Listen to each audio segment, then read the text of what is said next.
Hello，大家好，歡迎大家嚟到新潮文頻道。今日我哋就要講韓國人不嬲對住中國人呢，都有一種莫名其妙嘅優越感嘅。佢哋就覺得嚟自於中國嘅都係廉價、骯髒同埋低質量嘅代表。正因為咁樣啊，韓國人普遍都有一種睇唔起中國人嘅心態嘅。但係就有一位曾經喺中國遊歷過嘅韓國教授，佢經歷完呢一段旅程之後啊，就翻到韓國嘅時候就話到冇錯啊，差唔多全世界入面都冇人話會去到忽視中國嘅急速發展嘅。如果要講到盲目忽視，仲依然睇唔起中國嘅呢，恐怕全世界嚟講呢，就只係得翻韓國啫。不過唔好因為咁樣而覺得好叻啊！韓國睇唔起中國啫，但係中國唔會睇唔起韓國嘅，而係睇唔到你韓國添啊！因為喺中國嘅眼中根本就冇韓國。咁究竟佢經歷咗啲乜嘢？身為韓國人嘅佢點解會翻去韓國嘅時候講啲咁樣嘅說話呢？而韓國一直以嚟都睇唔起中國嘅原因又係啲乜嘢？喺背後又點樣反映到佢哋內心嘅不安呢？轉頭翻嚟，我哋就會嚟到詳細講下。喺節目開始之前，做少少呼籲先。喺12月21號至1月2號嘅就會有我哋嘅新潮文雲南之旅嘅。今次呢，我哋就嚟到玩13日，行程內容都係由到我格仔親自設計，係有別於出面嘅旅行團嘅。想報名同埋查詢行程嘅朋友，就可以 WhatsApp 過去+85268287447嚟到揾潘小姐查詢行程同埋報名嘅安排。再講一次，係 WhatsApp +85268287447揾潘小姐查詢行程嘅詳情以及係報名嘅事宜嘅。而另外，我亦都會喺今集嘅節目尾段嚟到做一個20多分鐘嘅今次旅程嘅詳細介紹嘅。想知道嘅朋友，亦都可以翻到去呢條片裏面最後嘅20多分鐘嚟到了解一下今次由我親自設計嘅呢個團裏面嘅詳情，了解一下今次嘅雲南之旅係一次養生之旅嚟嘅，就特別適合一啲年紀比較大嘅朋友。想知嘅記得睇埋最後嘅20多分鐘影片啦。喺節目開始之前，提大家記得做齊新潮文3寶，仲有嘅就係分享、讚好、留言、訂閱新潮文頻道、新潮文2.0頻道同埋我哋嘅 Facebook 專頁。再之後就要講下一個咁樣嘅話題，一名韓國嘅教授，佢就有感而發咁講到，全世界只有韓國係睇唔起中國嘅啫。不過相對嚟講呢，中國就唔會睇唔起韓國嘅，而係睇唔到韓國啊。傳統嚟講，對於韓國人嚟講，中國咧就仿如係一個身材高大嘅鄰居。雖然近年嚟中國嘅成就大家都見得到，而且增長勢頭，尤其喺之前啊，都係十分之兇猛。雖然而家咧有啲放緩嘅跡象，但係嗰個勢頭咧都依然係十分強勁嘅。咁都好正路啫，因為經過咗多年嚟，差唔多每年成10% 嘅增長，過咗呢一段超高速嘅快速增長期以後，增長速度放慢翻少少都係正路嘅。起碼對於整個世界嚟講咧，比較起上嚟都係增長得快。但係韓國咧就一直認為到啊，中國係難以擺脫到一啲標籤嘅，例如係廉價商品嘅出產地啊、低端產業嘅出產地等等等等。所以咧，韓國即使到而家都對中國咧係始終抱有一個莫名其妙嘅優越感嘅。但係呢位韓國教授喺佢幾年前曾經遊歷過中國嘅一段旅程入面咧，佢嘅睇法就唔同晒啦。呢名韓國教授佢個名咧就叫金蘭都，佢喺遊歷完中國之後翻到去韓國，就上咗當地一間電視台。呢間電視台喺韓國都相當出名，就係 KBS 電視台上面嘅一個節目，就叫做明見萬里嘅節目嚟嘅。當陣時咧，呢個韓國教授就喺呢個節目上面嚟到大講一下佢喺中國呢幾年嚟嘅遊歷裏面所見到嘅嘢。嗱，請記住啊，以下所講嘅呢係呢位韓國教授佢自己親口所講嘅，就並唔係我哋中國強加於佢身上而去到講嘅。呢句說話就係我哋片頭嘅時候一開始講到，喺呢位韓國教授遊歷完以後啊，佢就覺得現今嘅韓國人依然係睇唔起中國，但係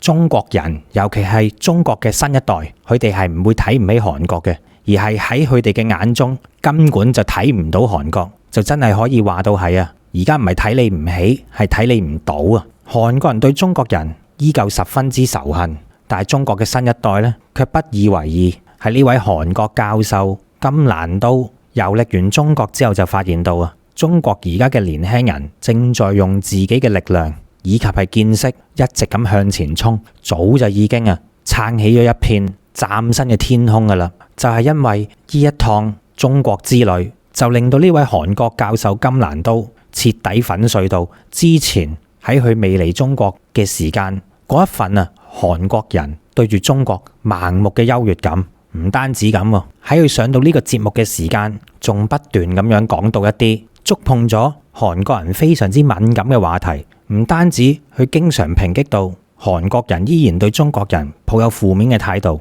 而且仲不斷咁樣嚟到贊同中國嘅後生仔。呢一啲咁樣嘅說話，就仿如一下又一下咁樣擊中咗韓國人脆弱嘅心靈。咁究竟點解韓國人從根本入面睇唔起中國呢？而中國嘅青年點解又視之而不見，完全對於呢個現象冇到呢？其實一直以嚟，尤其喺近代，韓國人可以話到係最討厭中國人噶啦。喺韓國人嘅腦海入面呢，中國咧就一直牢牢咁佔據住佢哋心目中嘅一個第一嘅。呢個唔係話好嘅第一，而係佔據住最不受歡迎嘅外國人入面排行第一嘅呢個位置。每一次一講到韓國人對中國人嘅印象，基本上喺佢哋腦海所諗到嘅詞彙，全部都係妥妥當當嘅負面詞彙嚟嘅。幾乎咧，你喺佢哋嘅腦海入面係諗唔起對中國人好嘅印象、正面嘅嘢，所有嘅正能量嘅詞語咧，都係揾唔到嘅。對於呢種現象，呢位從中國遊歷完回國嘅金蘭都教授咧，都顯得十分之無可奈何，造成到韓國人有呢一種根深蒂固嘅印象，連佢自己咧都係摸不着頭腦嘅。論經濟體量，中國已經遠遠超越咗韓國啦。論綜合國力，咁就更加唔使講啦，更加係差得遠。同韓國同中國論到綜合實力嚟計根本就係難望項背，完全冇得比嘅。咁會唔會就係因為咁樣而刺激到韓國人？因為佢哋嘅心胸咧都係比較狹窄嘅，會唔會因為韓國受唔住呢種落差而導致到佢哋咁樣諗呢？記得喺上年2022年北京冬奧嘅時間90幾個國家同埋地區喺北京冬奧嘅時間呢，大致上嚟講都係屬於有風度、比較和平嚟到去進行運動競賽嘅。唯獨是韓國呢個國家就用到反面嘅方式咧嚟到出盡風頭。一開初北京冬奧揭幕嘅時間，中國咧就有56個民族嘅代表咧，就着住代表到屬於佢哋自己嘅民族特色嘅服裝嚟到出席北京冬奧嘅開幕式嘅。呢一幕我相信大家咧都應該記得嘅。而中國其中一個少數民族就係中國嘅朝鮮族。當陣時韓國嘅網民以及呢個國家就已經喺開幕嘅嗰一刻嚟到出咗名噶啦。點解出咗名啊？因為佢哋不斷咁樣去到網上辱罵中國嘅朝鮮族，並且咧就指導中國係偷咗佢哋嘅服裝用到嚟作為己用，仲要喺呢個咧北京冬奧會上面呢啲國際大型嘅運動賽事裏面就霸咗佢哋嘅文化。呢單只不過係第一單啫，其後喺比賽期間韓國仲因為自己國家嘅短道滑速運動員犯咗規，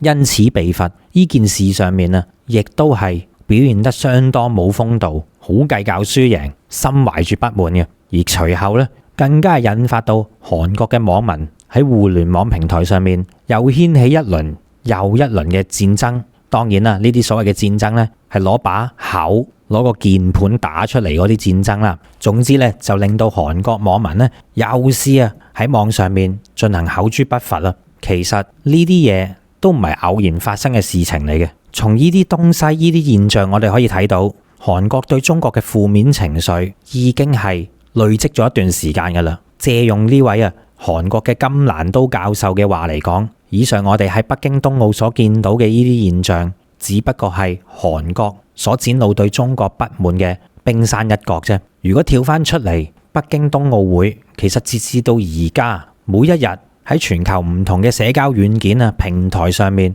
都會見到好多中韓兩國嘅網民喺網上面進行互相嘅罵戰。呢啲現象已經係屢見不鮮噶啦。唔好以為喺民間嘅層面上面，韓國人先嚟到咁激喎。其實早喺2年前，2021年嘅7月就由到佢哋韓國國家正式嘅民調公司就向外公布咗一項咧關於韓國國民心目中最唔中意國家嘅一項民意調查結果。呢一份結果如無意外啦，大家都應該估到啦，中國咧就已經成為咗韓國最唔中意嘅國家。呢個亦都係韓國官方首次承認到佢哋係討厭中國嘅。咁就正如我哋話齋啦，點解會有種咁嘅現象呢？對於一啲熟知道韓國歷史嘅中國人嚟講，幾乎係好難想像到會發生啲咁嘅現象嘅，因為我哋喺過去根本咧就冇同韓國有太多嘅歷史交搭，太多嘅牙齒印嘅，幾乎係冇嘅。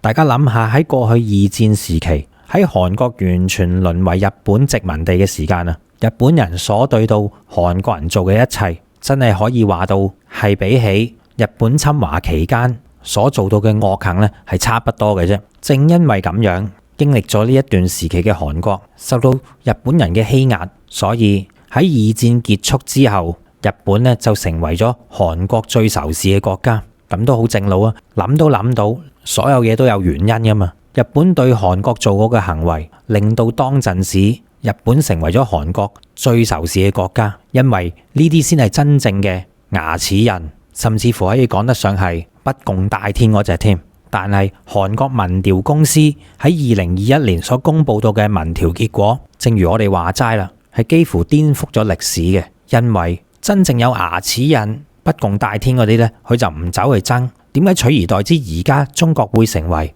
韓國最唔中意嘅國家？明明中韓之間根本就冇一啲肢體碰撞，而且文化傳承嚟講呢，都係一脈相承嘅。照計日本先至係韓國最憎嘅國家，點解近年嚟中國會取代咗㗎？原來睇翻呢個民調，再深入啲咁睇嘅話呢，就會發現咗一樣嘢。對於唔同年齡階層嘅韓國人嚟講，佢哋呢其實會對中國嘅負面情緒係各有不同嘅。具體啲嚟講，越後生嗰一批韓國人呢，就越憎中國，而越年老嘅嗰啲韓國人呢，就越憎日本。反而呢，對中國呢就冇乜意見嘅。而最憎中國嗰批嘅韓國人呢，大概嗰個集中階層就喺20歲到30零歲之間，基本上呢都係韓國嘅年輕人。正正呢就係呢班人就係討厭中國最核心嘅群體嚟嘅。而咁啱呢一種年齡嚟講，亦都係喺互聯網社交平台上面最活躍嘅群體，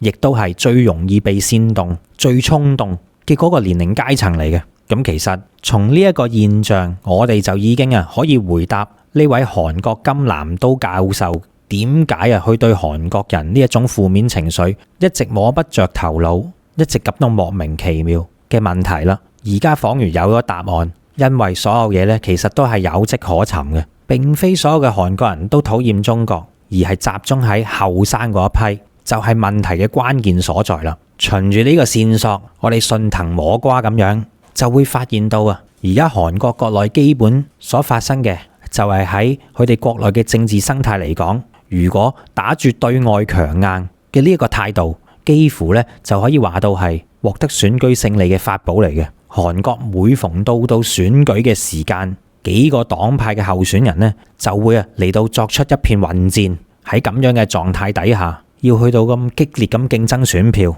基本上嚟講，佢哋就要飾演到一個硬漢嘅角色。邊一個對外越強硬，就能夠納到更加多嘅選票。所以為咗納選票，每一個候選人都係噶啦，就要喺演講嘅時候用盡最激烈嘅措辭嚟到鬧中國。邊個鬧得最狠，邊個咧就能夠可以吸引到最多嘅選票，尤其係嗰一啲最容易被煽動、最激嘅後生仔，嗰啲中年青嘅韓國選民。總之邊個越強硬咁去指責中國，就越納得多呢啲人嘅票。韓國嘅嗰啲後生仔咧好膚淺嘅啫，覺得你對外夠強硬，總之你飾演好呢個角色嘅話咧，佢就會投你一票。事情咧就係咁現實噶啦。就攞呢個尹錫悅嚟講啊，喺佢競選總統期間嘅時候就已經不斷咁樣去到猛烈抨擊佢嘅前任總統。尹錫悅就話到文在寅實在對中國太過軟弱啦。如果俾着我上到場嘅話，我一定唔會咁，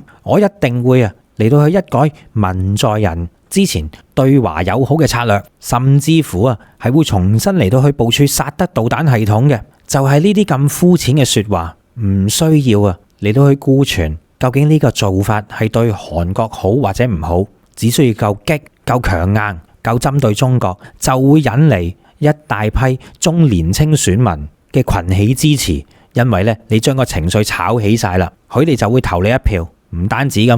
尹錫悅仲嫌唔夠激、唔夠狠，仲誓神劈願咁話到啊！如果佢一旦當選，第一日薩德系統咧就會立即重新啟動，到時啊呢啲導彈以及喺薩德系統上面嘅雷達裝置就會立即瞄準對正中國。尹錫悅啊嚟到去咁樣舊事重提，大家都睇得出佢有幾咁狼子野心噶啦。而偏偏就係呢一種咁膚淺睇落嘅成個所謂硬漢嘅作風，就係最深受到韓國年青人嘅追捧嘅，並且咧就將尹錫悅就當做新生代嘅領袖咁去睇。咁當然啦，呢啲只不過係尹錫悅喺選舉嘅時間所做出嚟嘅 show 啫。佢有幾唔掂，慢慢就會透過佢上任期間時間長咗，啲人都會睇到嘅。但係畢竟佢已經坐上咗總統之位，啲選票都到手啦。有咗咁樣嘅一個例子啊，好多嘅韓國政客咧都睇到一樣嘢，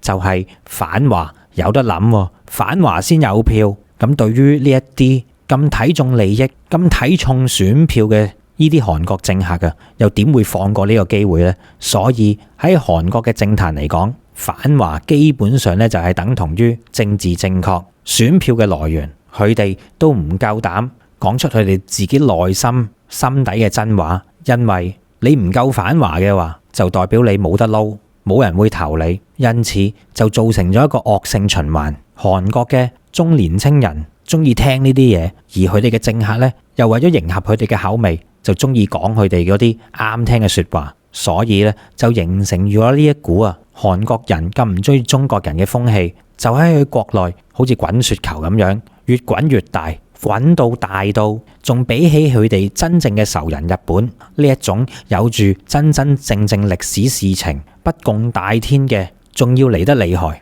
嗱，雖然話雖如此啫，但係韓國人似乎遺留咗一點，佢哋好憎中國，好在意中國，甚至乎經常都揾起一啲事端嚟到挑起，少少事啫就嚟到諗住想同中國嚟到發生一場罵戰。不過正如金南都教授話齋啦，喺佢遊歷完中國，親身感受到嘅就係你韓國咪繼續嘈，繼續睇唔起中國咯，橫掂全世界只有韓國睇唔起中國，但係中國尤其係中國嘅年青人眼裏面咧，根本就唔當你係咩一回事，甚至乎俗啲講句，當你冇到嘅啫。金南都教授當年走訪咗中國幾乎全部嘅一線城市，目的咧就係為到喺佢嚟緊自己嘅演講入面去到揾取材料，就地取材嘅。金南都教授要由一個極度討厭中國嘅角度裏面嚟到走出去，喺佢未出發之前，韓國人點諗佢就知啦，但係咧中國人點諗佢又唔知道喎。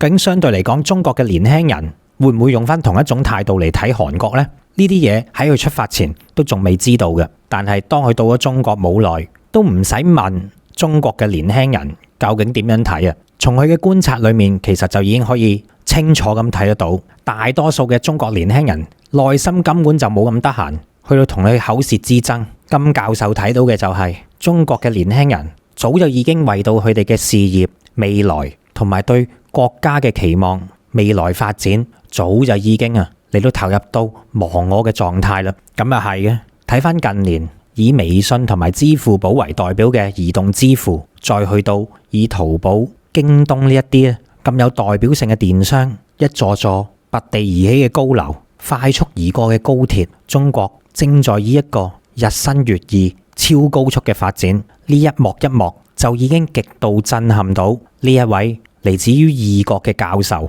所以都唔使等呢個金南都教授嚟到親口去到訪問啲年輕人，從佢自己眼裏面所睇到嘅表象，就已經睇到中國嘅年輕人邊有咁得閒集體走到去網上同你韓國人鬧交啊？有時間都嚟到投入到中國嘅高速發展，把握住呢個機遇好過啦。而隨住中國高速嘅發展，好多嘢都正在改變當中。以往嚟講，冇錯，韓國可能喺10年前對中國嘅影響係十分之大嘅，但係喺呢5年入面，所有嘢咧都發生咗一個翻天覆地嘅變化。就攞手機行業嚟講啊，2019年嘅10月2號，三星電子咧就宣布要關閉到已經有17年歷史嘅貴州三星工廠啦。隨住呢一個喺貴州嘅工廠嘅關閉，呢個咧亦都係三星手機業務裏面喺中國大陸裏面最後嘅一根獨苗都關閉埋啦。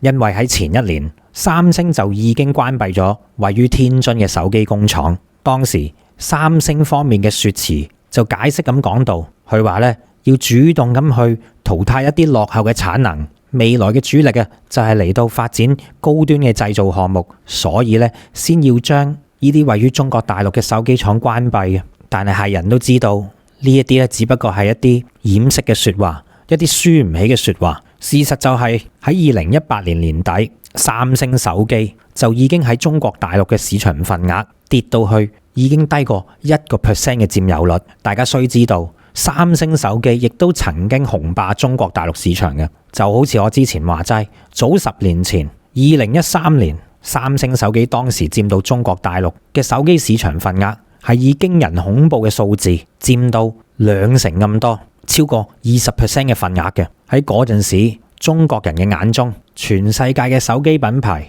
尤其係高端嘅，只係得2種嘅啫，一係就係韓國嘅三星，再唔係就係美國嘅蘋果咯。三星同蘋果當陣時咧，都係齊名於高端手機品牌嘅代表嚟嘅。不過隨住之後三星手機爆炸門嘅事件，再加上埋喺往後國產手機嘅快速崛起，三星手機嘅業務就仿如斷崖式嘅呢一股速度由神壇跌咗落嚟啦。直至到今時今日，三星手機喺中國嘅市場佔有率只係得返0點幾嘅呢個百分比嘅啫。一般嚟講，如果我哋要標示住邊個手機品牌佔有幾多嘅市場份額，連1% 都冇嘅時間啊，就會喺嗰個數據統計表裏面，我哋都唔會再擺嗰個品牌嘅手機名上去噶啦。一般嚟講，我哋會以其他嚟到作為佢嘅代名詞，所以三星手機已經淪為中國市場上喺統計表裏面嘅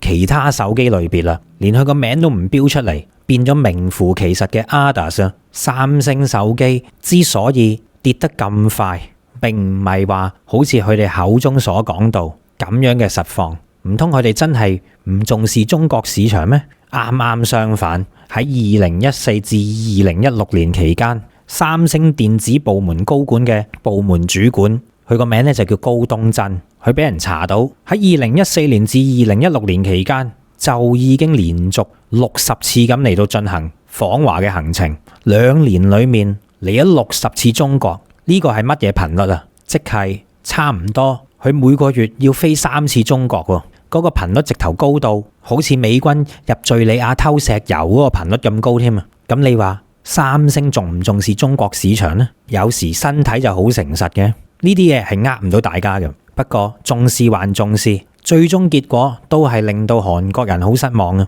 佢哋已經係切切實實輸咗一個世界上最大嘅手機市場，已經係不爭嘅事實。從此以後，三星只能夠退後一步。既然整架嘅手機唔能夠咁樣再好似以前咁雄霸一方，而家國產手機嘅佔有率爬升得咁快嘅時間啊，咁三星就唯有退而求其次，就唯有靠賣一啲手機嘅配件，例如係提供熒幕俾國產手機嘅廠商等等等等呢一啲手機配件嘅配置嚟到作為佢往後嘅主力生意啦。不過話雖如此啫喎。呢一個諗住退而求其次，只係提供手機配件嘅生意呢，亦都做得唔耐，好快就連好似係手機屏幕嘅呢一啲手機配件，中國嘅國產品牌都上升得好快。例如國產屏幕嘅廠商京東方，我相信大家聽過啦，亦都相當出名。京東方喺華為等等嘅品牌嘅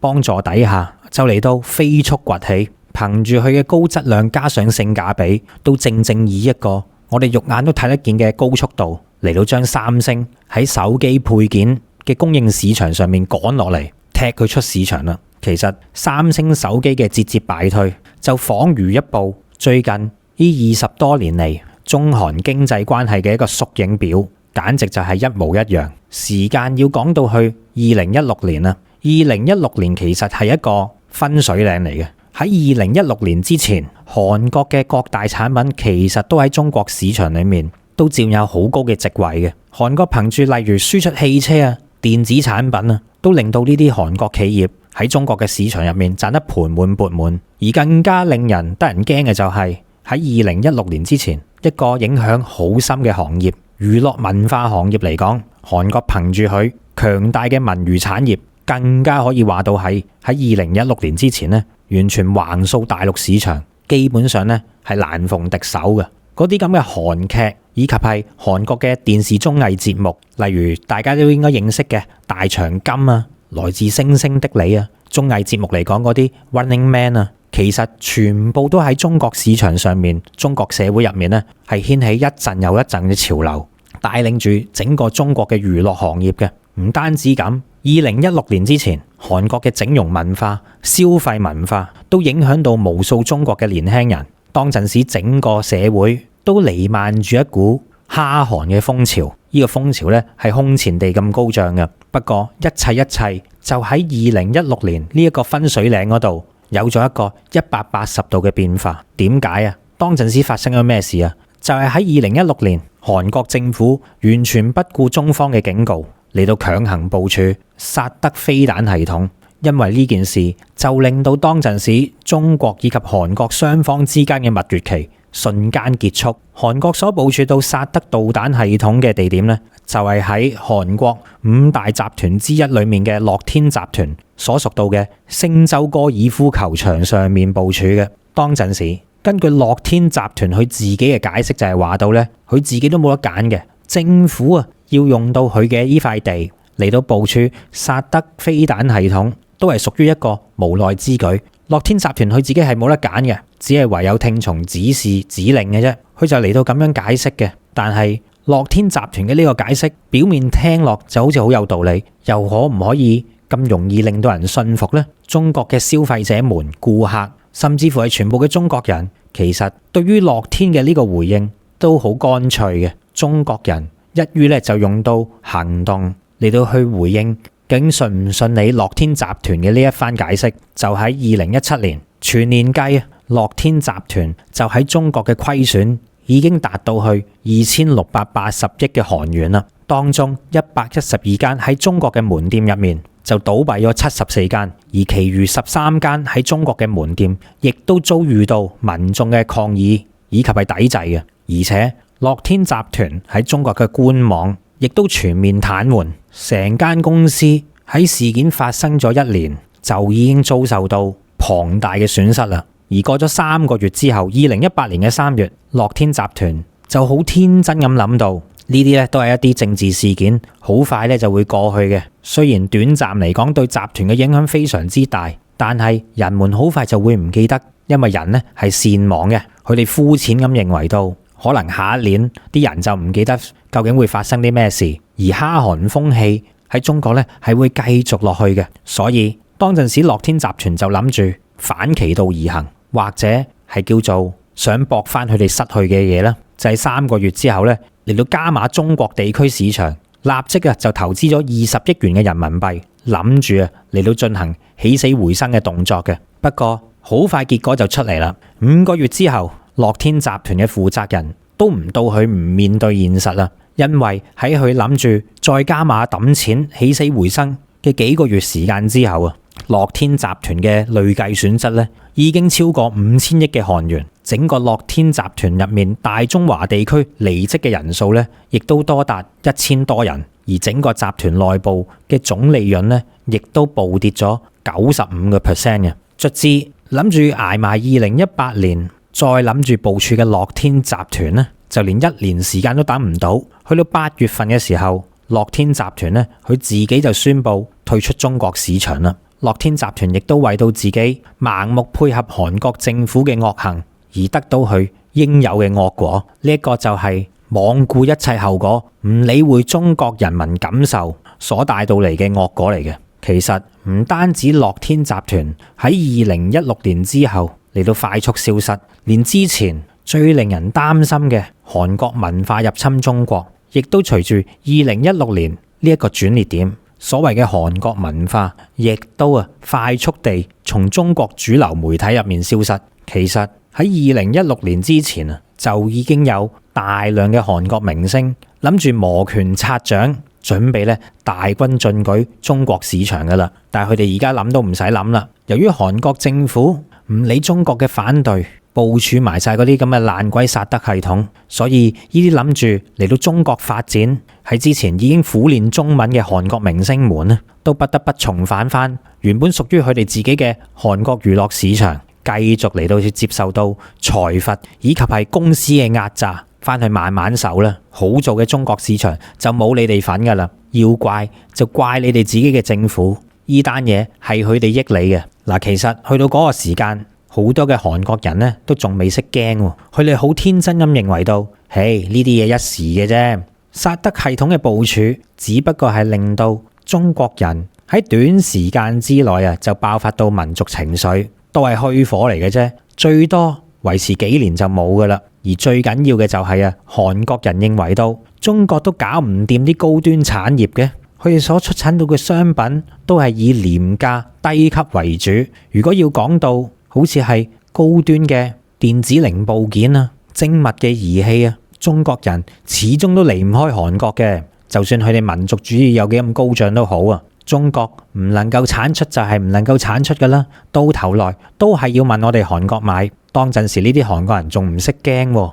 仲天真咁認為真係好似佢哋腦海裏面嘅呢一個想法咁。所以好多韓國嘅企業都計劃到呢個時間就避一避風頭先，嚟緊佢哋即將會重回中國嘅市場，翻返去中國市場就梗噶啦，只不過係時間嘅問題嘅啫，係幾時翻去嘅啫。佢哋實需要我哋韓國企業嘅，但係嗰個事實又係咪咁呢？凡事嚟講，點都有一啲餘震餘韻嘅。2016年韓國部署薩德事件以後，隔咗2年啦，2018年當陣時，整個韓國對中國嘅貿易額就嚟到最頂點嘅高峰。韓國對中國嘅貿易額係順差嘅，而且嗰個順差額仲要達到頂峰狀態。當陣時，韓國對中國嘅貿易順差額係可以去到556億美元嘅。嗱，所以大家都會見到啦，有時有啲效應係會比較滯後嘅。2016年就令到中國出咗呢個限韓令以後，竟然仲可以喺年零之後見到韓國對中國嘅貿易額係達到順差嘅高峰。當陣時韓國嘅總人口就係5000萬，咁亦即係意味住556億嘅對華順差貿易額就等同於中國市場為到每個韓國人嚟到去提供咗1000美元以上嘅經濟收入。條數好簡單啫，5000萬韓國人除翻556億美元，咁咪即係話到中國嘅市場對於每個韓國人嚟講帶入1000美元以上嘅經濟收入啊。所以難怪韓國仔當時咁有自信地認為到中國限韓去韓令呢一啲都係虛火啫。你睇下我啲貿易順差額都仲係上緊嘅，而只不過係好似樂天集團呢啲食正風口位啫，或者某幾個行業係有被中國取締嘅勢頭，但係整體嚟講都係向好嘅。但係其實呢個時間佢哋已經計漏咗，有啲嘢係有延後滯後嘅效應喺入面嘅，唔係話即時會見得到嘅。因為喺當陣時一啲比較實淨少少嘅行業，例如係韓國嘅汽車韓國嘅機電化工同埋醫療設備等等嘅產品，都依然喺中國市場入面未退晒場，甚至乎有一啲仲可以話到係佔有主流地位嘅。嗱，就正如佢哋所講啦，呢啲產品大多數係屬於一啲比較中高端嘅產業，所以韓國人先十分之自負咁認為到放長雙眼睇啦，韓國嘅高端產業始終都係中國人唔能夠做得到，佢最終都要揾翻我哋大量入單嘅，等啲民稅過咗就得噶啦。而且最緊要嘅係咩？喺2019年嘅時候由到特朗普執政嘅美國就對中國發動咗貿易戰、科技戰。隨之而嚟，大家都知噶啦，要進口到高科技係十分之困難嘅。所以喺呢個時間，韓國仔就心諗，加埋美國去到同你打貿易戰，你獲得高科技嘅途徑就一定比之前更加少嘅。所以一得知中國被美國發起貿易戰嘅時間韓國人簡直就可以話到係笑到見牙唔見眼嘅。而且韓國亦都好天真咁認為到啊，即使俾中國人去做得到，佢好多嘅國產產業都嚟到成功咁樣更新換代，即使係咁樣都好啊，以後咧都係需要靠韓國公司先得嘅。咁啊，唔知佢邊度所嚟到嘅自信啦。好快，中國人就用實際嘅行動嚟到兜巴刮落韓國仔嗰度。事情咧就唔係好似佢哋預想咁，中國會用好短嘅時間就嗌翻佢哋翻嚟。相反，根本就係完全冇理過韓國，更加係唔會話揾翻佢哋啦。讀一讀上年嘅數據，大家就會清楚噶啦。2022年韓國對華嘅貿易順差就變咗做逆差，就喺去年全年嚟講啊，韓國就總共逆差咗59億美元，去到俾我哋中國噶。呢個數據一公布咗以後，好多韓國嘅經濟分析師都紛紛用到一個形容詞咁去講到，話到咧金絲雀正在喺度尖叫啊！呢個係乜嘢嘅意思呢？原來咧就有段古嘅，金絲雀係一種好可愛嘅鳥類嚟嘅，唔好睇佢咁嘅樣，但係咧佢對空氣中嘅氧氣含氧量係非常之敏感嘅。喺過去嘅日子，嗰啲要深入地底工作嘅礦工落井嘅時候咧，通常都會帶一隻金絲雀喺身嘅。因為當空氣中嘅含氧量去到過低嘅時間，金絲雀咧就會嚟到發出尖叫聲，而同一時間咧，佢亦都可以提醒我哋人類，就話到俾呢個礦工聽咧，你而家身處到嘅位置咧係比較危險，嚟到避免深入到去一啲空氣中含氧量過低嘅位置嘅，咁就能夠避免到意外發生之前就可以及時離開。因此，往後嘅人就會用到金絲雀尖叫嚟到形容經濟發展裏面陷入到危險信號咁樣嘅意思。韓國嘅經濟分析人士睇到呢個數字之後啊，都用到金絲雀正在尖叫嚟到形容韓國而家危險嘅狀況。不過可能呢個形容詞，呢個形容嘅語句都唔能夠真實咁樣去到形容到韓國而家面臨到嘅處境。事實上，要比韓國人想象之中嘅呢，就嚟得更加殘酷。我哋今年2023年一開年就有一組數字公布咗出嚟。頭先就講到韓國對華嘅全年逆差喺上年2022年總共就係59億美元噶嘛，但係今年一開年只係用咗2個月嘅時間，頭2個月韓國嘅對華貿易逆差咧就已經幾乎可以追得住舊年全年嘅嗰個數字。2個月以嚟啊，韓國對華逆差已經迅速攀升到去51億美元啦！呢個逆差嘅勢頭係令到好多韓國人都想象唔到嘅。如果再咁樣持續落去嘅話，韓國今年對華嘅貿易逆差總額肯定係會大幅增長到啊，差唔多超過250億美元嘅。需要知道嘅就係，去年韓國對住整個世界嘅貿易逆差都只不過係457億嘅美元嘅啫。咁即係代表咗啲乜嘢啊？呢個數字唔係代表到韓國只不過係出現季節性或者係一時三刻地喺出口上對中國有阻滯咁簡單，而從數據裏面係顯示咗中國嘅市場已經唔再需要韓國嘅產品，反而韓國國內就有一股從中國購入商品大量需求嘅呢個現象產生。如果唔係，冇可能啊，用到2個月嘅時間就嚟到追平舊年全年嘅逆差數字嘅。韓國係作為一個以出口為主嘅國家，呢一個係佢嘅揾食技能嚟嘅。但係而家韓國嘅企業就竟然正在俾中國嘅企業嚟到作出全面收割。究竟整件事情係點樣發生嘅呢？明明喺4年前，韓國都係擁有住對中國巨大嘅順差噶嘛？莫非韓國企業喺營運同埋策略上面出咗大問題？其實都並非係咁樣。韓國嘅企業大體上嚟講，佢嘅營運以及係策略都冇乜嘢嘅。最少韓國嘅嗰啲私企、嗰啲大財團，佢個腦都唔會唔正常過嗰啲韓國政客嘅。韓國嘅財閥們都係相對地清醒嘅，所以問題唔係話發生喺佢哋行錯棋或者策略上面有啲咩大錯誤，更加唔係佢哋退步咗。問題其實係在於中國企業進步嘅速度實在太快啦。以汽車產業為例，現代汽車係同三星齊名嘅韓國支柱企業之一嚟嘅。現代汽車佢嘅年產量值，佢所賣到嘅營業額就已經佔到整個韓國嘅 GDP 成6% 咁多啦。呢一個係相當之驚人嘅數字嚟嘅。但係喺2021年，現代汽車喺中國市場嘅銷售量就暴跌咗30%咁多。喺呢一年入面，現代汽車總共只係賣出咗54萬架車喺中國市場嘅啫，市場份額亦都只有佔到可憐嘅2% 嘅中國市場汽車銷售額嘅啫。而與之強烈對比嘅就係中國自主品牌嘅新能源汽車正在以一個急速嘅上升態勢嚟到一路高歌猛進。喺同年2021年，中國汽車品牌比亞迪全部系列嚟講咧，就賣出咗73萬架車，同比咧就增長咗75%。而2022年呢個數字咧，仲嚟到暴漲到超過1倍。全年嚟講比亞迪就喺2022年總共賣出咗180萬架車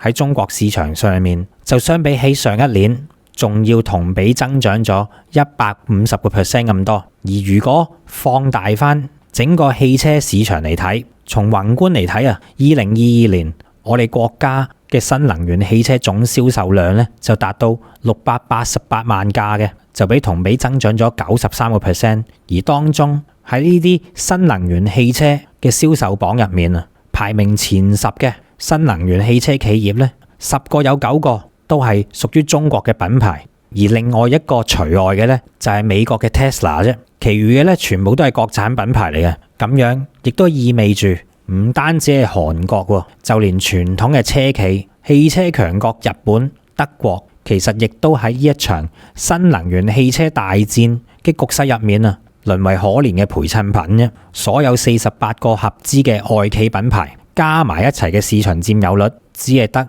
可憐嘅17%。記住係全部合資加外企品牌先至佔17%咋。而呢個勢頭仲有進一步擘闊嘅跡象。好簡單啦，我哋睇翻2023年上海車展上面，中國車企又再次嚟到輪番推出新嘅技術、新嘅理念，呢一啲新嘅元素，亦都令人睇到目不暇給嘅。嗰個技術嘅革新，仲更加進一步拋離到以往喺中國好受歡迎嘅嗰啲外資品牌，佢哋傳統守舊、毫無新意嘅設計，就同佢哋形成咗鮮明嘅對比。前到嚟參展嘅外國媒體，好多咧都忍唔住去到慨嘆到而家汽車產業正在迎來一個佢哋都唔想接受到嘅轉變，就用到黑船時刻來臨嚟到去形容嘅。乜嘢叫做黑船時刻呢？其實就係形容喺1853年，當時美國海軍派出艦隻強行嚟到將日本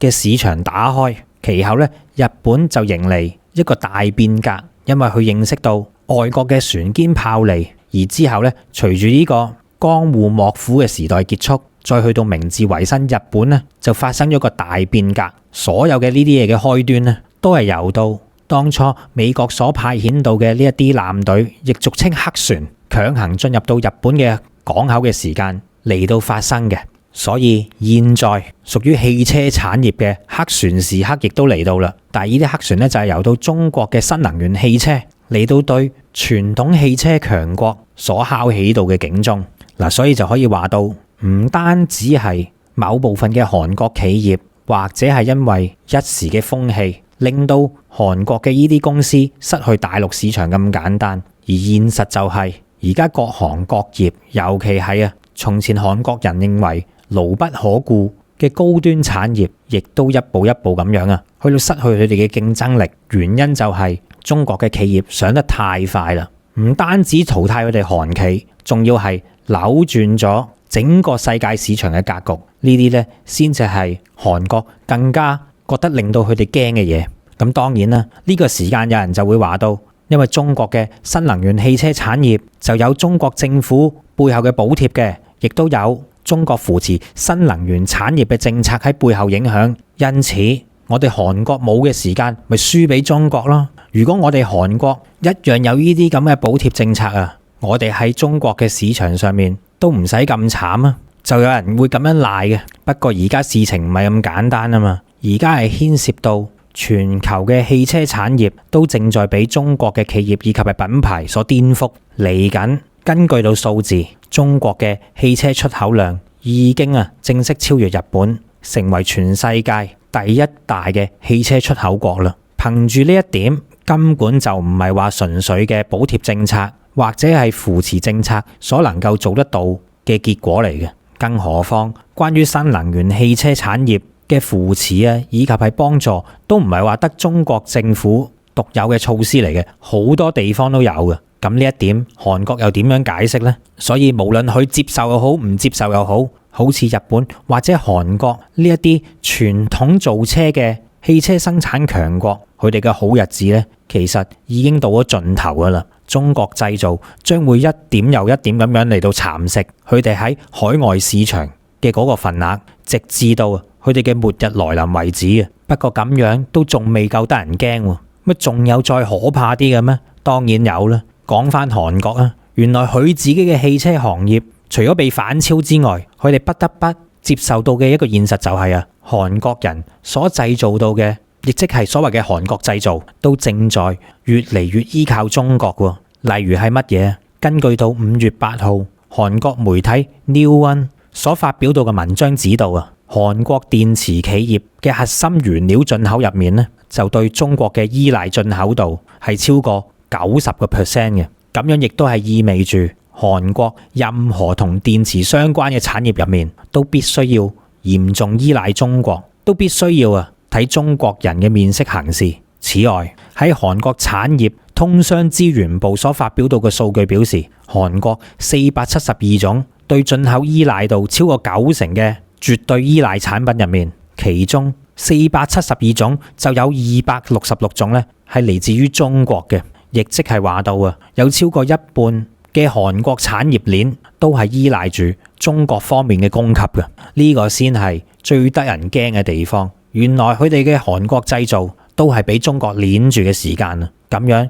連佢哋最後所驕傲到個本錢都猛然發現到原來都係掌握喺佢哋所謂睇唔起嘅人嘅身上嘅時間啊！呢個時候佢哋先至好驚訝咁發現到，原來中國呢個巨大嘅鄰居已經由到以前專製造低下產品、低技術產品，以及係韓國賣啲乜嘢俾佢哋，佢哋都會照單全收嘅一個傻大氣粗嘅所謂傻大哥，短短用咗幾年時間咋，就已經搖身一變成為而家直頭係支撐埋佢哋韓國製造業嘅一個關鍵角色，甚至乎俗啲嚟講，變咗佢哋契爺添。而佢哋自己韓國就變咗乜嘢？唔使多講啦，都係契，不過就係契細佬啦。咁樣嘅發現，無疑亦都係加重咗嗰啲諗住自己高高在上嘅韓國精英人士心目中嘅不安嘅。喺呢種不安嘅情緒驅使底下，韓國人會點樣做呢？佢哋會作出啲乜嘢抉擇呢？睇下佢哋嘅總統就有答案啦。大家仲記唔記得喺今年4月，韓國總統尹錫悅就帶埋佢嗰位整容夫人一齊嚟到去訪美，而且咧仲喺白宮嘅歡迎晚宴上面咧就嚟到高歌一曲，唱咗一首美國派噶嘛。當呢首歌一唱完嘅時間，台下面掌聲雷動呢個時間咧，拜登咧仲緊緊握住尹錫悅嘅手嚟到講笑咁話到我都唔知你識唱歌添。睇嚟咧，拜登咧都唔似扮嘢嘅。其實呢一次所謂嘅訪美之旅，尹錫悅咧喺之前已經做足功課噶啦。喺抵達美國之前尹錫悅咧就放低晒手頭上任何嘅工作，因為佢最主要嘅任務就係要喺去美國之前練好啲英文，尤其係佢將會喺美國所發表到嘅嗰篇稿，每一日尹錫悅都要背呢份英文稿，做好個 present。每日咧都要練習，直至到深夜嘅。咁大家咧就會睇得出究竟尹錫悅有幾咁重視呢次嘅訪美旅程啦。喺訪美完之後咧，尹錫悅就立即同華盛頓嚟到簽署咗華盛頓宣言，並且大言不慚咁樣去到對中國提出3個唔允許嘅。邊3個唔允許啊？唔知大家仲有冇記憶呢？第一就係唔允許大陸單方面改變台海現狀。第二個唔允許就係唔俾中國喺南海填海造陸實施軍事化。第3個唔允許就係咧，唔俾中國嚟到所謂阻止其他國家喺南海同埋其他海域裏面自由航行。呢3個唔允許咧，就係當陣時尹錫悅依然身在美國嘅時間，大言不慚咁對住中國所提出嘅3個唔允許啦。當呢段宣言發佈咗以後咧，好多嘅網民網友都感到十分之震驚。嗱，先唔好講台海嘅問題同南海嘅問題，根本就同佢哋韓國冇半點嘅關係啦。就算當佢有關啦，難道我哋中國真係要去到做到所謂嘅單方面改變台海現象？咁你韓國又可以做啲咩呢？你敢對我哋做啲咩咩？乜嘢叫做唔允許啊？你有能力阻止我哋咩？好明顯，尹錫悅佢都知道，當然韓國係冇力阻止中國啦。講到呢啲所謂嘅3個唔允許嘅呢啲說話，根本只不過係一場劣絕嘅政治表演啫。目的就係要顯示尹錫悅政府係全面配合美國嘅，就算不惜得罪中國都係咁話，就要咁樣嚟到做俾美國睇嘅。雖然韓國不嬲都親美噶啦，當中都係同佢嘅歷史原因係相關嘅，但係如果要做到咁出咁醜樣嘅話，就係因為韓國諗住好天真咁認為到，既然同中國都冇得鬥啦，咁倒不如完全倒向美國，仲會可以將事情有得掹呢？佢就希望透過完全倒向美國，嚟到企圖改變韓國企業同中國企業之間嘅此消彼長關係，希望能夠力挽狂瀾。呢個諗法實在係相當之幼稚。韓國傳統上嚟講呢，唔知大家知唔知道啊？就有所謂引以自豪嘅7大支柱產業嘅。呢7個所謂嘅韓國支柱產業，頭先我哋都數咗啲噶啦，例如汽車我哋又數咗啦，喺汽車以外呢，仲有鋼鐵生產、家電、建築、造船、石油化工業，以及係電子半導體、電子元件產業嘅。呢7個就係被稱之為韓國嘅7大支柱產業。但係而家點啊？而家令到韓國人唔可以唔面對嘅現實就係呢7大所謂嘅韓國支柱產業，每一個都幾乎係面臨住俾中國反超並且取代嘅風險嘅。我自己比較熟悉嘅呢，就例如造船業咁樣計啊，韓國嘅造船業都相當之聞名啦，亦都係曾經嘅世界第一嚟嘅。但係喺上年2022年，中國嘅造船企業已經拿下咗全球47% 嘅訂單，今年呢仲更加唔止添。但係韓國點啊？韓國作為曾經嘅世界第一，佢只係攞到全球造船訂單嘅38%。呢一方面呢，已經可以證實被中國反超前噶啦。咁當然唔可以唔講到嘅就係半導體行業啦。半導體行業係韓國最引以自豪，而中國係相對較弱嘅行業嚟嘅。但係中國追趕嘅速度都係相當之恐怖嘅。又講翻三星啦，三星嘅電腦硬盤曾經係存儲市場上面嘅大佬嚟嘅，但係隨住好似我哋國產嘅長江儲存等等嘅呢啲品牌嘅興起，三星咧都不得不放下身段，就嚟到將佢嘅價格，就嚟到將佢嘅產品價格一降再降，目的咧都係為咗應對中國企業嘅衝擊嘅啫。幾年前一塊大概係512G 儲存量嘅三星硬盤咧，就要賣成1000蚊嘅，而而家同樣大小嘅國產硬盤只係僅僅賣100蚊出頭啫。咁大家就可以諗得到啦，三星嘅利潤究竟啊，隨住我哋國產相同類型產品嘅出世，我哋只係賣到佢原本1/10嘅價錢喎。咁樣三星嘅利潤下降到咩程度，大家咧就應該可想而知啦。其實從呢個例子裏面，我哋就可以睇得到韓國人嘅焦慮咧係必然嘅。中國製造就好似一股巨浪咁，以肉眼可見嘅速度正在朝向韓國人所棲息嘅沙灘嗰度嚟到冚過去。韓國人辛辛苦苦都叫做喺幾十年嘅時間入面建立咗一定嘅成就啊！佢起碼都喺嗰個沙灘上面砌咗啲沙做嘅城堡，就係因為咁樣啊！隨住中國嘅巨浪一拍埋佢嘅時間，呢啲辛辛苦苦砌咗幾十年嘅沙造城堡啊，都會一下子俾中國嘅巨浪一夜拍碎。所以無論點樣都好啊，韓國人都要嚟到掙扎一下，畢竟佢都係唔甘心嘅。尤其係佢哋過去十分之鄙視中國製造、粗製濫造，根本唔能夠上到國際嘅台面上面。但係只係咁短嘅時間，就意識到時代步伐、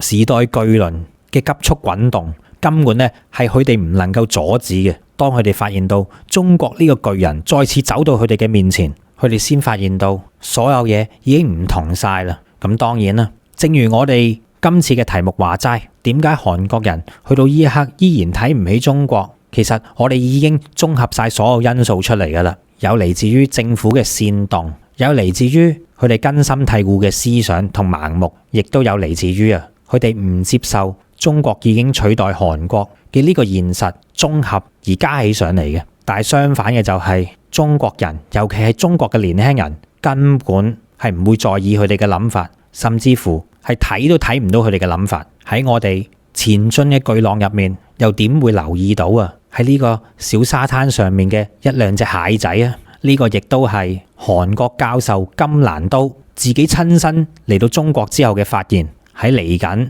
嘅日子裏面，韓國只會變得越嚟越更加冇存在感。到時佢哋對中國嘅仇視程度究竟會去到邊呢？會唔會物極必反呢？我都好想知道。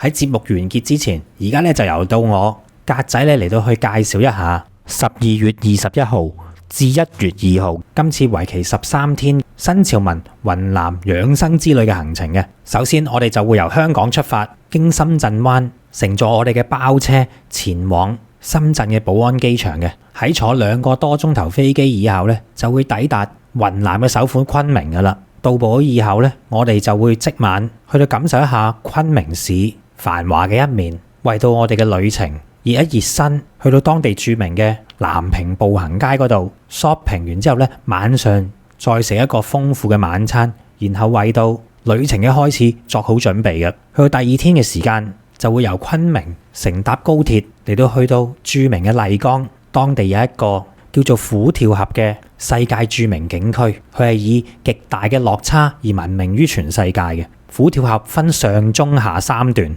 之所以佢咁出名，就係因為峽谷中間呢就係長江嘅上游金沙江，而兩岸呢就係玉龍同埋哈巴2大雪山，所以當長江水衝到去呢2大座山嘅中間嘅時間呢，就會形成咗個急轉彎，加上江面最窄處只有20-30米，喺咁大嘅落差同埋咁窄嘅環境底下，就會造成到江水奔騰洶湧，喺虎跳峽兩岸安全地欣賞到呢個長江第一灣，以及係附近嘅景區景色，就係我哋第2天嘅行程啦。去到第3日，我哋就會去到玉龍雪山嘅景區。由於今次係一次養生之旅，所以咧我哋就並唔會爬到咁高嘅地方嘅。趕到嚟呢個時間，參觀玉龍雪山景區嘅雲燦坪就啱晒我哋啦。佢個海拔唔算太高，但係依然可以喺雲燦坪裏面欣賞到整個玉龍雪山景區嘅景色。再加上喺附近擁有到玉龍雪山嘅雪水所融化到嘅藍月谷，池水清澈見底，而且帶有一股夢幻般嘅藍色，係非常之震撼眼球嘅。喺佢嘅附近亦都有東方棉花堡之稱嘅白水台。睇過白水台嘅朋友，從此就唔需要遠赴歐洲土耳其嚟到欣賞類似嘅地貌，因為我哋中國嘅呢個白水台比起土耳其棉花堡係更加有過之而無不及咁靚嘅。之後呢，我哋亦都會去到金海寺，同埋如果大家有留意我哋影片嘅話，經常咧都會睇到個背景係熟口熟面嘅。呢一個我哋新潮文經常都用到嘅背景呢，就係呢個黑龍潭公園。今次咧我哋亦都會去到當地參觀嘅。俾得我哋成日攞嚟做背景，當然佢嘅景色係有翻咁上下靚，所以我哋先會採用啦。之後去到第3日麗江嘅晚上，我哋就會欣賞到呢個麗江千古情嘅大型歌舞表演嘅。有別於一般嘅大型歌舞表演，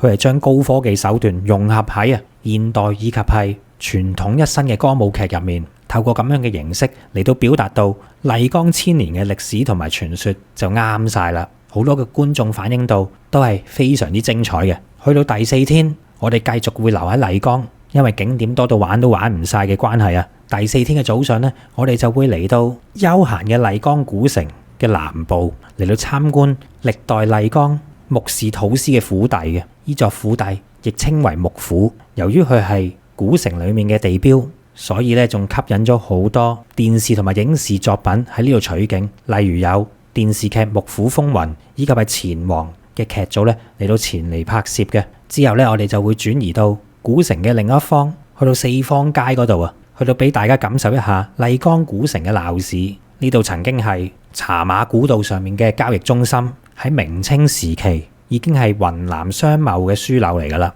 嗱，講到嚟呢度咧，都係第4日嘅熱身行程嚟嘅啫，因為我哋將會去到比起繁華嘅麗江古城中心裏面更加恬靜嘅束河古鎮。有朋友就話到束河古鎮仿如咧，好似10年前都仲未有咁多人前往嘅麗江，係比較清幽，同埋可以更加接觸到古代嘅氣氛嘅。但係唔好以為咁樣就完結啦，因為我哋就將會去到另一個古鎮白沙古鎮。白沙古鎮咧就位於麗江城嘅北邊嘅。相比起上嚟，仲有更加多朋友就話到白沙古鎮咧係仿如20多年前嘅麗江一般啊，所保留到嘅古色古香風貌、空氣同埋環境咧係保留得更加原汁原味嘅。咁當然我哋亦都要去埋呢度啦。然後去到行程嘅第5日，我哋喺玩完3日麗江，住埋3日同一晚嘅酒店之後咧，就會轉移到去雲南另一個非常之出名嘅地方，好似係大理啦。嚟到大理，當然就要去睇一睇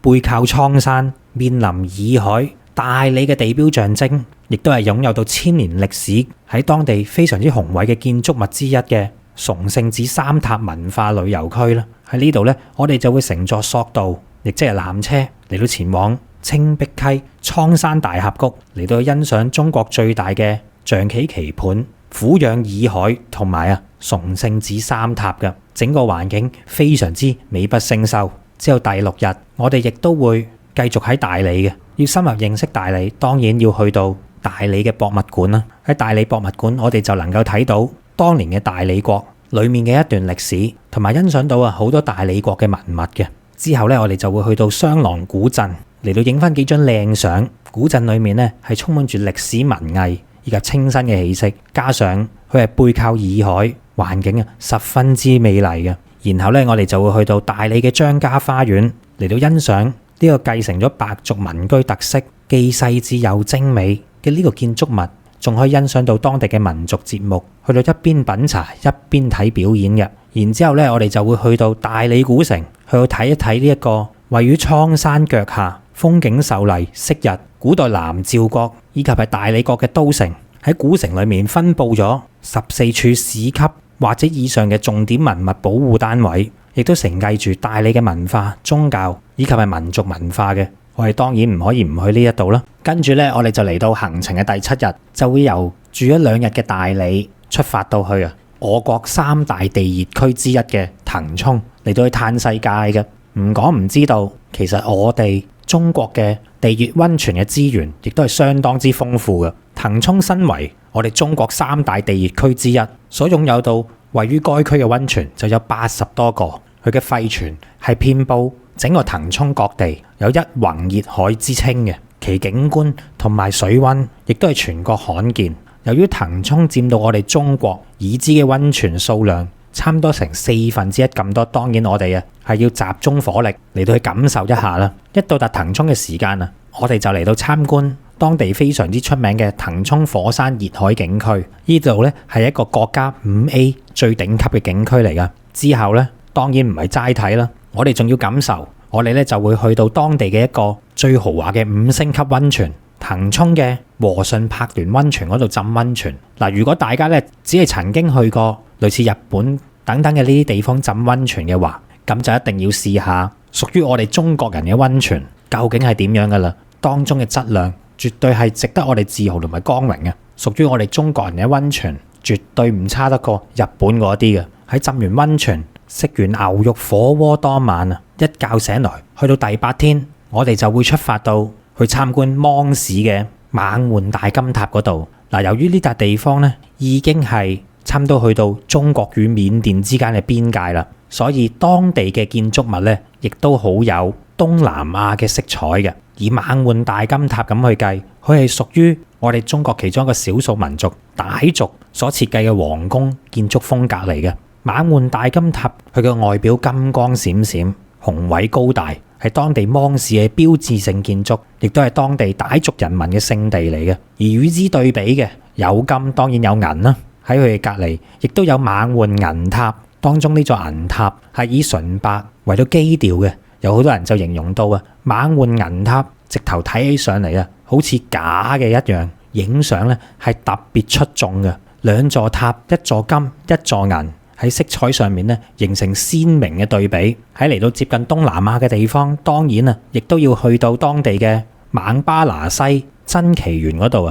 嚟到見識一下全國少見嘅大量古樹木，以及係世界罕見嘅直花木玉石嘅。佢喺呢個奇珍園裏面所展出到嘅就有4個大字：稀奇古怪。而去到堪稱嘅亞熱帶植物當中，呢度嘅古樹好多都有超過過百年嘅歷史，而有500年歷史以上嘅古樹亦都係多不勝數，絕對值得嚟呢度參觀嘅。之後咧，由於我哋咁近到中緬嘅邊境，我哋當然要去埋中緬嘅口岸，亦即係著名嘅中緬一條街。喺呢度咧，已經接近出到我哋中國嘅國家門口，用隻眼一睇就可以睇到對面嘅緬甸噶啦。咁當然我哋唔會走過緬甸啦，然後咧亦都會去到著名嘅一寨兩國。呢個一寨兩國顧名思義就係位於中緬邊境之間嘅一座中緬邊陲小鎮。我哋咧就位於中國嘅嗰一側嚟到去參觀。喺呢度咧應該就係離緬甸最近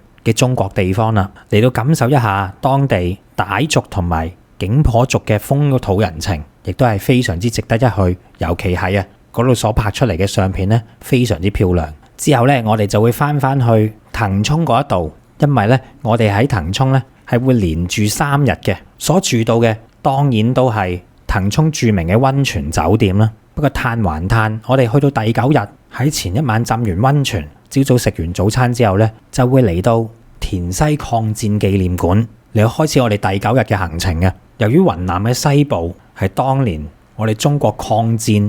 戰爭嘅重要組成部分，好著名嘅緬甸至雲南嘅補給線，亦都係非常之近我哋今次要去嘅呢個地方嘅。滇西抗戰紀念館所展示到嘅咧，就包含到抗戰後方、禦敵前線以及係怒江對峙等等嘅部分嘅展品咧，就係以抗戰嘅實物為主，包括圖片、文字以及係影像嘅資料。去到今時今日，我哋絕對要毋忘歷史。睇完之後亦都會令到我哋感到十分之震撼嘅。喺參觀完滇西抗戰紀念館，當然就要去到佢隔離嘅國殤墓園嗰度，去到向墓園裏面所長眠住當年抗日嘅遠征軍嘅幾千個英靈。呢度係為咗紀念中國遠征軍第20集團軍所陣亡嘅將士而修建而成嘅，亦都係全國有名嘅抗日烈士陵園。再之後咧，我哋就會去到和順古鎮。和順古鎮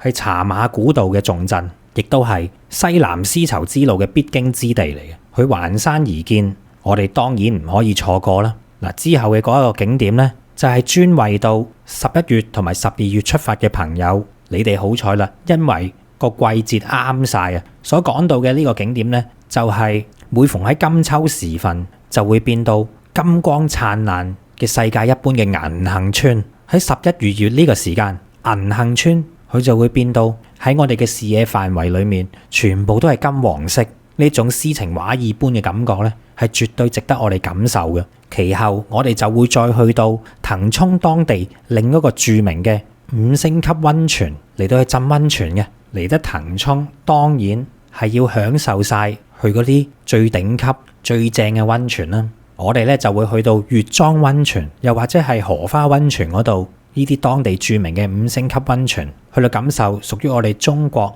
大地帶俾到我哋嘅禮物嘅。然之後咧就去到第10天嘅旅程啦。喺連住3日騰衝嘅溫泉酒店之後我哋既可以喺出面浸一啲5星級溫泉，又可以翻去酒店住嘅時間咧，浸到酒店入面嘅溫泉，咁嘆之後都好唔捨得離開啦。但係第10日咧，我哋就會由騰衝呢一個溫泉之鄉咧，就會去到寶山市嗰邊嚟到再搭列車前往呢個昆明嘅，翻去昆明啦。從前嚟講，我哋絕對唔可以選擇呢條路線噶，因為要由騰衝去寶山再翻去昆明咧，最近咧都只有唯有去大理嗰度搭列車翻去昆明嘅啫。但現在已經唔同晒啦，由於中國同緬甸嘅大通道建設獲得重大嘅進展，因此寶山至到昆明段嘅高鐵咧，就喺前一年正式就嚟到建造完成嘅。呢一段亦都係中緬鐵路裡面嘅其中一段，大理至寶山段嘅。我哋而家咧就新鮮滾熱辣喺中緬鐵路呢一段其中一段落成嘅時間咧，我哋就有機會感受到位於鄰國同我哋中國接壤嘅高鐵列車服務究竟係點樣噶啦。亦即係話到呢，我哋係可以喺翻去昆明嘅呢段路裏面感受一下中緬鐵路嘅其中一段嘅。而翻到去昆明嘅時間呢，我哋亦都會去到昆明老街。昆明老街嘅建築群入面比較古老嘅都有成900年嘅歷史啦。喺呢啲建築裏面都承載住昆明呢座城市大量嘅記憶同埋故事。作為雲南嘅首府昆明，我哋當然唔可以只當佢係一個中途站或者一個轉駁站。有別於一啲傳統嘅玩法，我哋當然係要深度了解到昆明美麗同埋歷史嘅一面啦。而去到第11日，如果我哋要深入認識同埋了解到雲南呢個咁特別嘅地方，當然我哋首選嘅就會去到雲南嘅博物館。雲南博物館作為一個省級博物館，佢裡面嘅藏館展品既有規模級數，又有當地雲南嘅特色，係其他博物館所睇唔到嘅。如果要了解晒整個雲南嘅歷史同埋珍藏，嚟到雲南博物館就啱晒啦。再之後呢，我哋就會去到中國近代史上其中一所著名嘅軍事院校陸軍講武堂嗰度參觀嘅。陸軍講武堂原本就係清朝為咗編練新式陸軍、加強邊防而設嘅一所軍事學校嚟嘅。後到尾就同位於天津嘅講武堂、奉天嘅講武堂並稱為中國3大嘅講武堂。之後呢，我哋就會去到昆明市內著名嘅翠湖公園。由於我哋出發嘅日期係11月以及係12月呢個時間嘅，所以呢，我哋就好彩啦。除咗頭先講到睇到銀杏村裏面金光閃閃之外，另一個當造嘅時間就係因為喺昆明市內有大量嚟自於西伯利亞嘅海鳥呢，為咗避過呢個嚴寒，就會嚟到春城呢一度嚟到去避寒嘅。因此，當我哋去到有春城之稱嘅昆明呢啲咁靚嘅公園嘅時間啊，都會有大量嘅海鳥聚集嘅情形俾我哋去到睇到嘅。當你隨手準備一啲麵包碎啊、乾糧啊，隨手向天空一揮嘅時間啊，就會可以惹嚟海鳥嘅啄食嘅。大家咧亦都不妨去到雲南嘅呢啲公園啊，去到餵下海鳥都仲得㗎。加上當地呢啲公園嘅風景十分之漂亮，絕對咧可以影得出一張你心目中想要嘅靚相嘅。之後嚟到行程嘅第12日，既然親近得動物嘅話，倒不如就去埋著名嘅昆明動物園嗰度參觀仲好啦。昆明動物園出晒名，係一個體驗相當之好嘅動物園嚟嘅，全國都聞名嘅。喺裏面呢，就有雲南嘅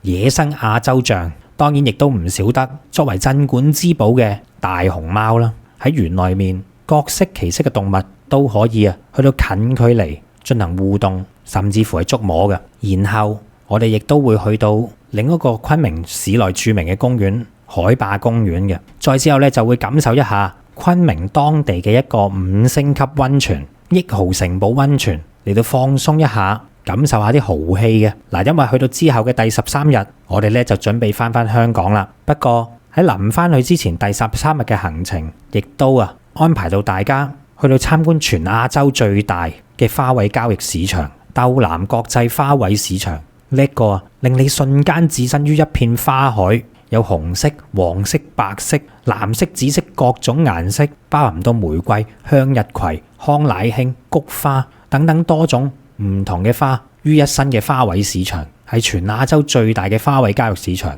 我驚大家去完之後唔捨得走添啊！不過都冇辦法啦。第13日就係我哋最後一日嘅行程，我哋咧就會由昆明搭飛機前往深圳，然後再乘坐我哋嘅包車經深圳灣翻香港嘅。咁樣咧就嚟到結束到我哋13天嘅行程啦。喺呢度需要注明嘅就係呢個團咧係特別適合年紀比較大嘅朋友去到玩嘅，而且我哋喺行程裡面所坐嘅到嘅旅遊巴都係我哋俗稱嘅飛機椅旅遊巴。喺我調教到整個行程嘅時間咧，亦都係就住年紀有翻咁上下嘅朋友去到度身訂造嘅，所以大家會見到留喺同一笪地方嘅日子會比較耐啲、嘆啲、腳步放得慢啲、輕鬆啲嘅。有興趣嘅朋友就快啲聯絡 WhatsApp +852-6828-7447 揾潘小姐報名同埋查詢行程。再講一次，係 WhatsApp +852-6828-7447 揾潘小姐報名同埋查詢行程。一旦決定咗，手腳要快啦，因為我哋新潮文嘅新潮之旅咧，從來報名速度同埋滿額嘅速度咧都係好快嘅。喺呢度咧要講聲唔好意思先，希望大家會中意我格仔親自設計嘅呢個行程。咁好啦，今日我哋嘅節目時間嚟到呢度，臨結束之前提提大家，記得做齊新潮文三寶，仲有嘅就係分享、讚好、留言、訂閱新潮文頻道、新潮文2.0頻道，同埋我哋嘅 Facebook 專頁。咁我哋今日嘅節目時間嚟到呢度，拜拜。